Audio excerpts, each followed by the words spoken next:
ivirenantsika ny eo amin'ny lafiny tsy fandriampahalemana mpitandro filaminana roa indray no maty raha hafa naratra voatifitra tao Ambatofotsy ferme Tsiron'ny Mandidy ny aliny 9 aprily ny 10 aprily lasa teo nandritra ny fifanjivoan'izy ireo tamina andian-dalo zay avy nandroba omby. Tojerentsika indrindra ny tatitra makasika izay vaovao izay hoentiny namana Lova Ramanatsoa Christian Rakotondramanga.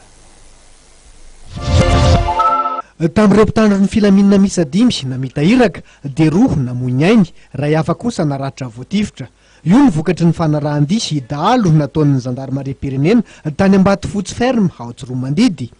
Ny aliny 9 aprily i 10 aprily lasa teo tokony ho tany 12 razy sasany. 9 aprily 10 aprily dia nisy fahaverezana omby teo eo amin'ny enimpolo teo zany tao amin'ny toerana antsoina hoe Ambatofotsy ferme. Alerté avy hatrany ny gendarmerie ao anatin'ny fotoam-pitovana lava indrindra moa ny poste fixe tao Ambatofotsy izay misy ny gendarme principal deuxième place Rajaonarivelo. Niainga avy hatrany izy ireo izay zandary efatra sy miaramila iray zany hamonjy ny kiso izay passage izy anoloana.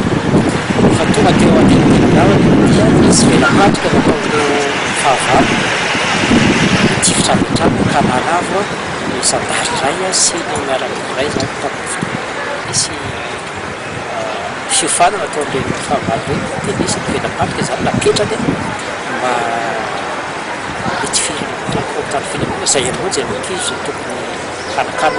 nanambana kosa ity manamboninahitra ity fa mbola amitoy ny opération fanenjehanareo dahalo fantatrary fa dahalo misy roa ny voatifitra omaly ary misy ampanomby efa tafaverina. Taorina io dia mbola mitoy ny taorina fahafatesana zany dia toy ihany ny fanarahan-dia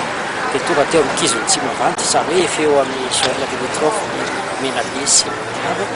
dia misy fifandona mahery vaika izay nararahana omby valopolo ary nafatesana dahalo vo dia isika amity zao zany dia mbola mitoy fanarahabena fanarahan-dia mba dia mbola isy ataontsika hoe